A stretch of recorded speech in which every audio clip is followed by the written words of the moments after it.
Hey tubers, it's been 3 years to the week since I bought this Class C RV, and I'm going to tell you what kind of problems I've had in those 3 years so that you can get a rough idea what you might expect. It's not too much to go on, but I'll make it fine. Ooh, still anything's better than just hanging around, yeah. Stop dragging your heart around, baby. Stop letting the chances slip you by. It's full disclosure.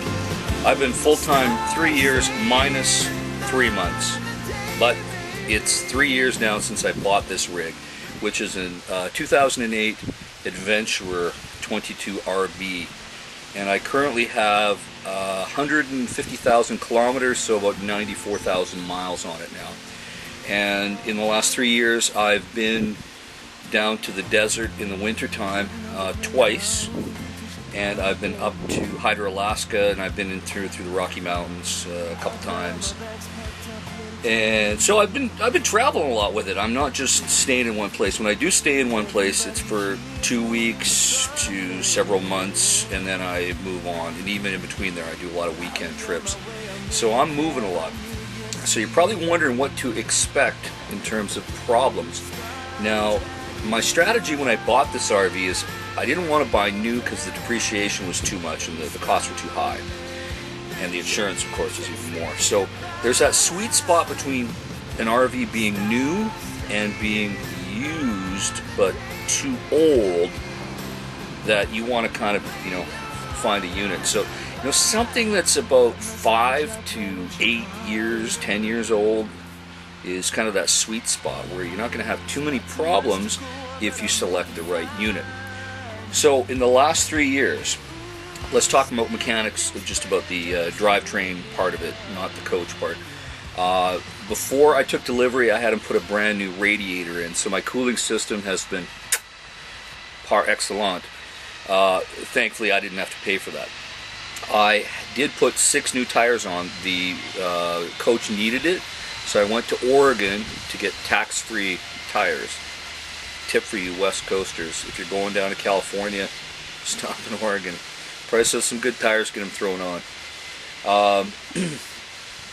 Other than that, mechanically, I've had no problems at all. Oh yeah, the brakes. A month ago, front brakes on my way back from Arizona, I did spend $940 on a front brake job because the rears didn't need it. And the problem with some of these Class C RVs is the rotors are built in with the wheel bearing hubs, so they're very expensive to fix. Anyway, I'm good to go. So $940 Canadian dollars, so that would be, I don't know, like six and change, $670 or something, I don't know.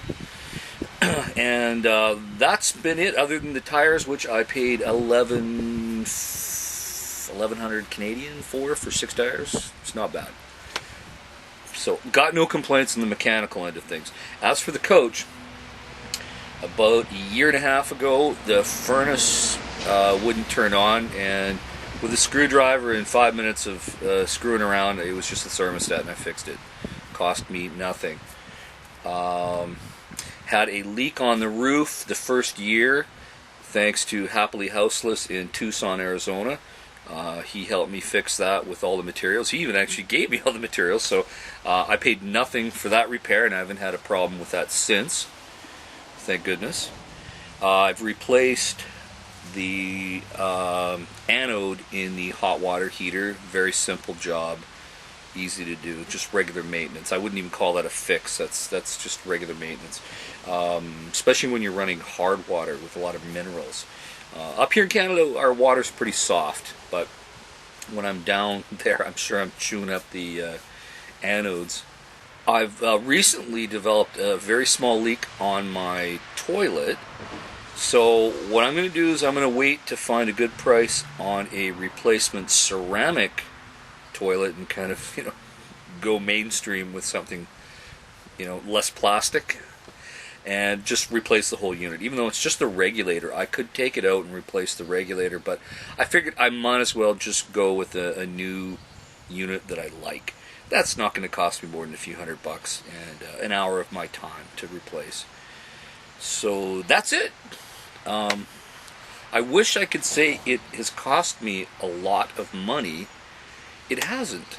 The most expensive things that I've had were making the RV equipped for my personal taste of all the things I want. Like I wanted a smart TV. I wanted a second TV for the back. I wanted an electric awning.